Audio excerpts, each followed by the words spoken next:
그렇다면 이제 오늘은 이스라엘 백성들이 자기네들 시대에 좀 뒤떨어져 있다고 느껴질 때 그 마음 상태를 살펴보면서 우리가 함께 기도하기를 원합니다.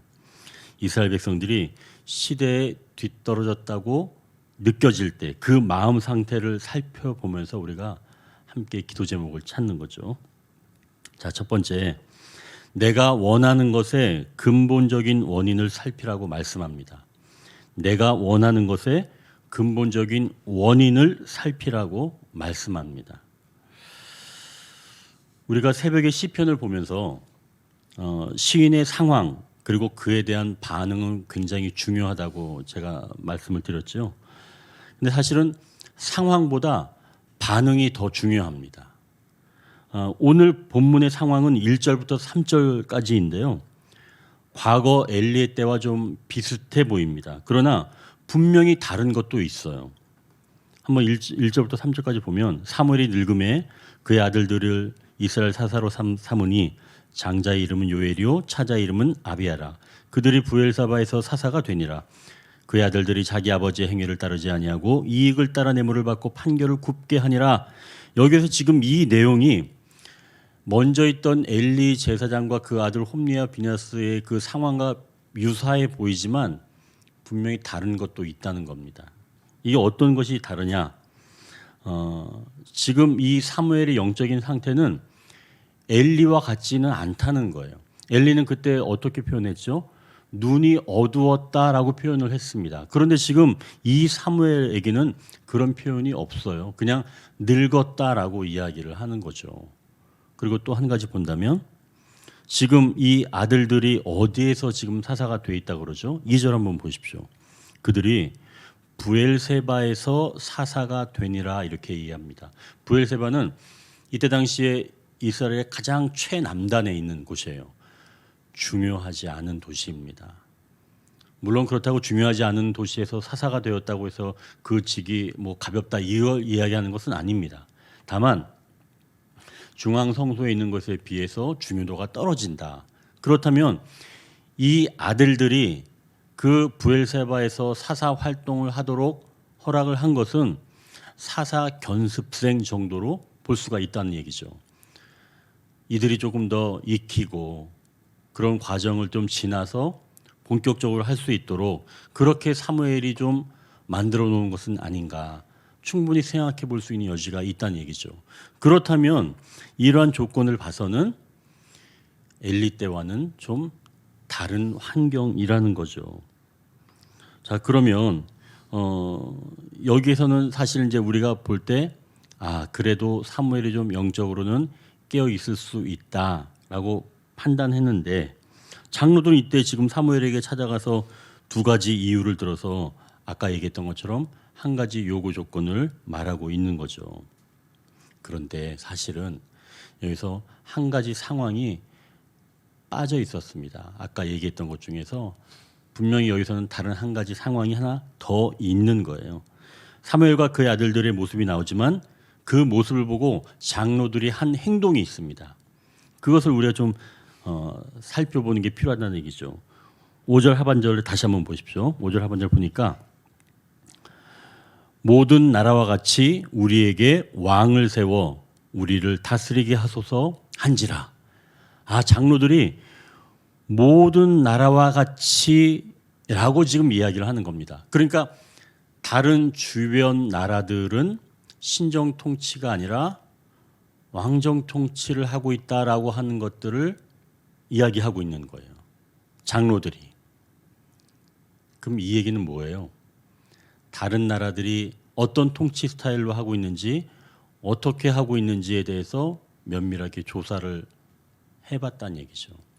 그럼 이 장로들은 지금 사무엘이 늙은 것, 아들들이 제대로 하지 않는 것 더하기 자기가 다른 나라에 가서도 그 왕정 통치에 대한 것들을 어떻게 다루고 있는지를 벌써 사전에 다 조사를 해서 자료를 모아놓고 있다는 얘기입니다.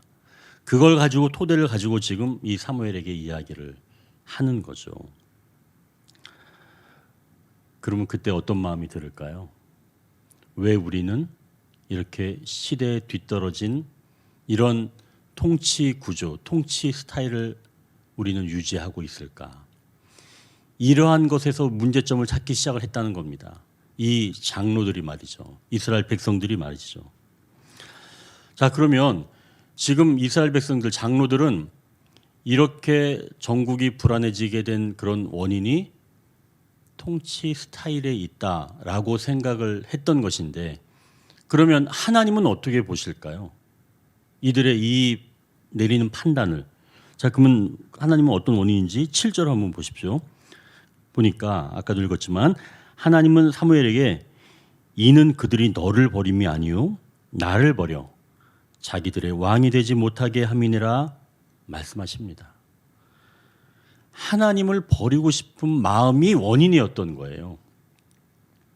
그러니까 사무엘이 늙고 아들들이 구분 판결, 그게 아니라 하나님을 버리고 싶은 마음이 원인이었다는 겁니다.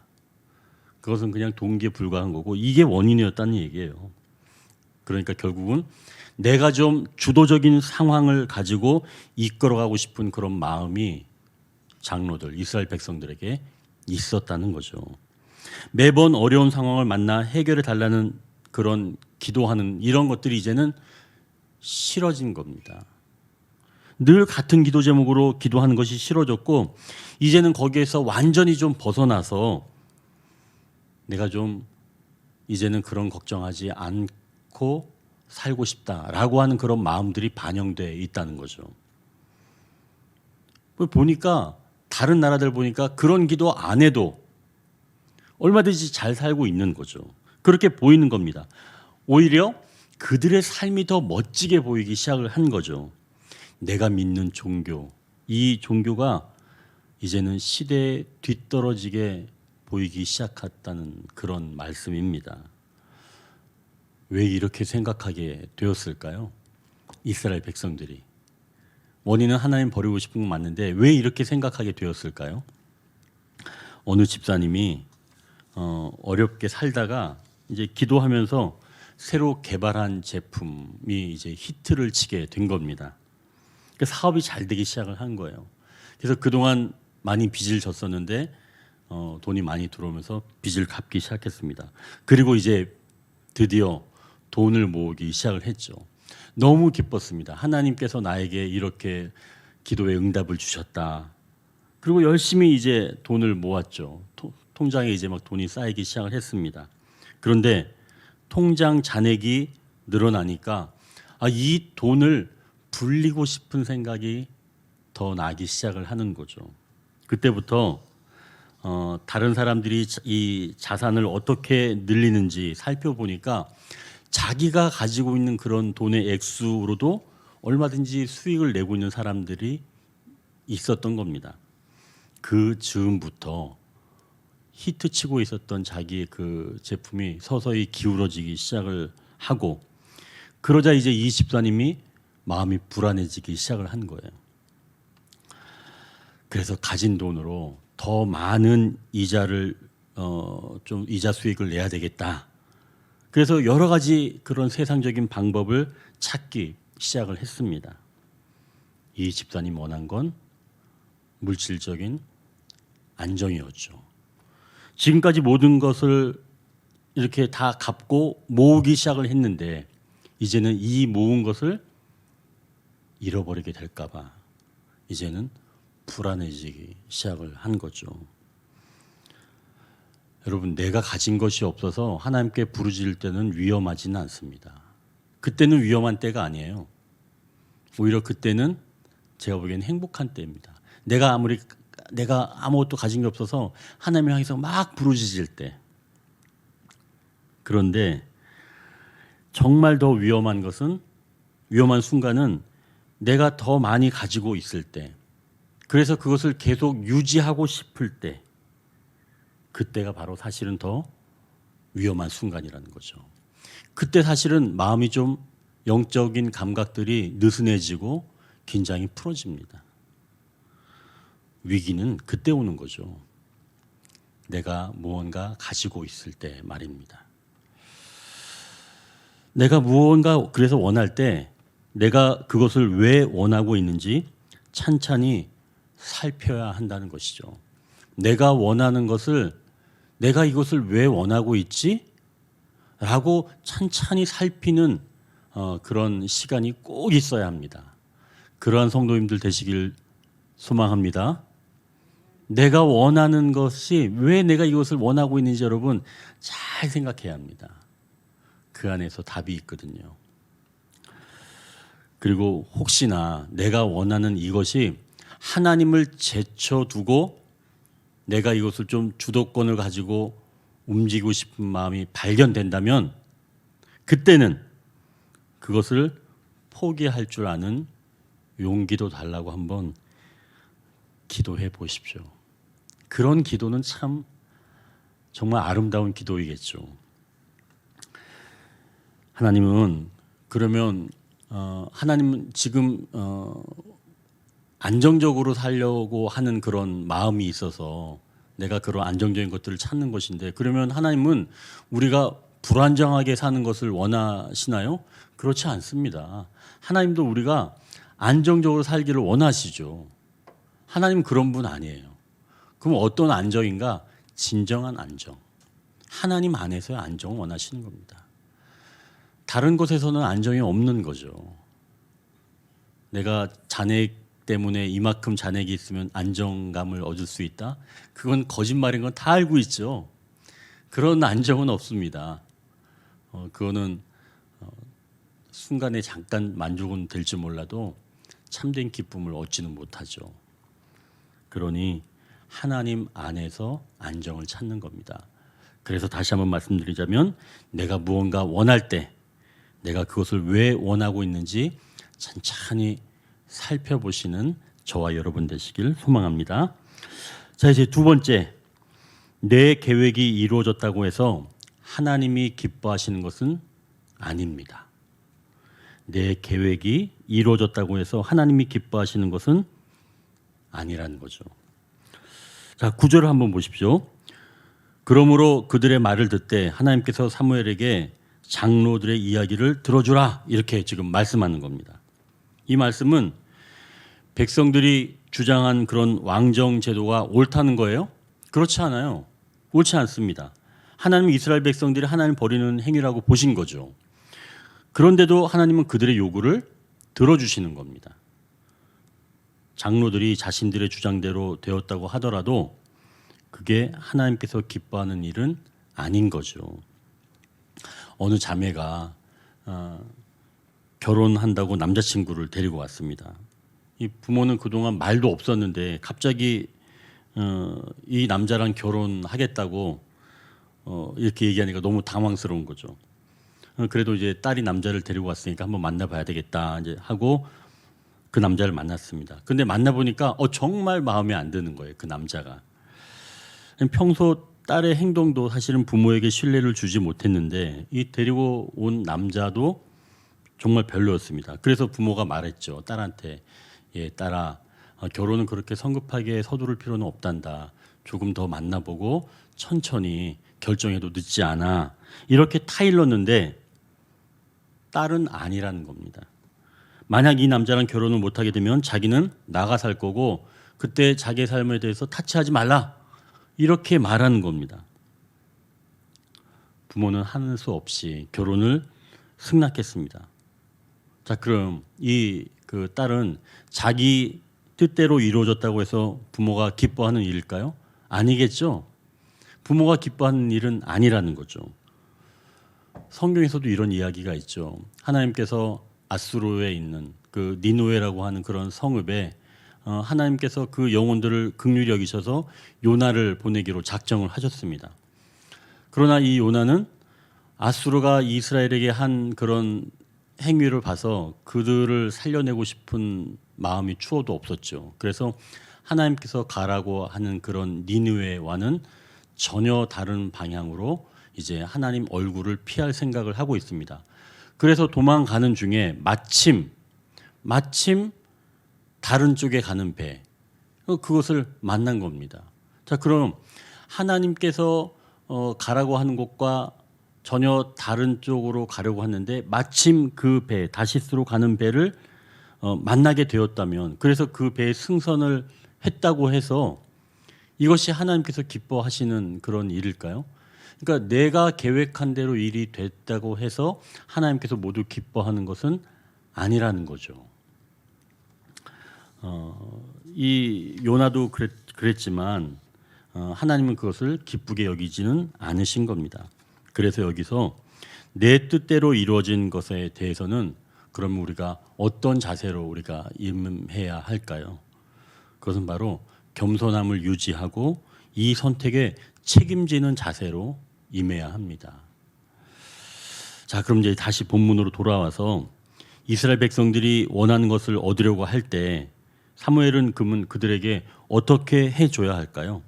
이제 세 번째, 왕정 제도의 다른 면이 있음을 알게 한다고 말씀합니다.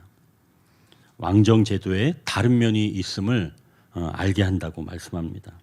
이 9절 하반절 보니까 하나님께서 이 사무엘에게 너는 그들에게 엄히 경고하고 그들을 다스릴 왕의 제도를 가르치라라고 말씀합니다. 그러니까 하나님을 등지고 선택하려고 할 때는 그 선택하는 대상의 전체를 보기가 어렵다는 거예요.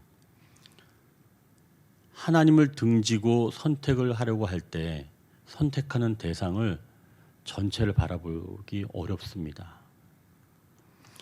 일부만 좋아 보이게 되는 거예요. 그래서 그 일부가 전체인지 오해하고 그것에 매료가 되는 겁니다. 겉으로는 화려해 보여도 그걸 유지하는 또 다른 이면이 있음에도 불구하고 그 이면을 볼 생각도 안 하고 자기가 보는 것이 전체라고 이야기하는 거죠. 그래도 말해줘야 한다는 겁니다. 하나님께서 사무엘에게 그래도 그 이면이 있다는 것, 그것을 말해줘야 한다는 거예요. 하나님은 이스라엘 백성에게 엄히 경고하라고 이야기합니다. 너 그건 사실은 이래, 이런 면이 있어 라고, 만약에 이것을 따르지 않으면, 만약에 그것을 선택한다면 이렇게 이런 일로 번질 수 있어, 엄히 경고해 주라는 거예요. 그게 반대편에 있는 사람의 책임이라는 거죠. 그러니까 사무엘의 책임이 그거예요. 그 이면이 어떤 것인지 정확하게 이야기해 주는 것. 무조건 존중해서 그 사람 선택을 하라 이렇게 아니에요. 분명하게 얘기를 해줘야 되는 겁니다. 그 선택에는 어떤 것이 있다라고 분명하게 얘기를 해줘야 되는 겁니다. 얼렁뚱땅 그냥 그래 네가 선택하면 그래 가. 그게 사랑이 아닌 거예요. 아닌 것을 분명하게 얘기를 해줘야 됩니다. 그게 하나님 방법이죠. 자, 그럼 사무엘이 이 백성들의 왕정 제도의 이런 폐해를 가르치고 이제 사무엘은 그럼 어떻게 할까요? 야, 너희들이 하나님을 버리고 너희들 왕정 제도를 택해? 참. 그러면 너희들 잘 먹고 잘 살아. 나는 어차피 왕정 제도를 허락하지 않으니까 안 했던 사람이고 나는 그걸 싫어하는 사람이니까 너희들끼리 잘 살아 이제. 그렇게 했을까요, 사무엘이? 아닙니다. 그렇지 않았어요. 오히려 사무엘은 이 왕정 제도를 선택한 이스라엘 백성들과 함께 하면서 그들이 그 범위 안에서도 최선의 삶을 살도록, 하나님을 바라보면서 최선의 삶을 살도록 사무엘은 끝까지 그들과 함께 했던 사람입니다. 여기서 참 감사한 것 같아요. 비록 그들이 잘못된 선택을 했지만 사무엘은 그것 가지고 비난하거나 욕하고 그러지 않고 오히려 너희가 잘못 선택했지만 그 가운데서도 하나님께서 원하시는 뜻을 또한 발견해서 그들이 끝까지 하나님을 놓치지 않고 살아갈 수 있도록 사무엘은 함께 한 겁니다. 이게 사실 굉장히 좀 중요한 것 같아요. 결국 이것은 하나님께서 우리에게 그렇게 하신다는 거죠. 우리가 하나님 등지고 얼마나 많은 선택을 합니까?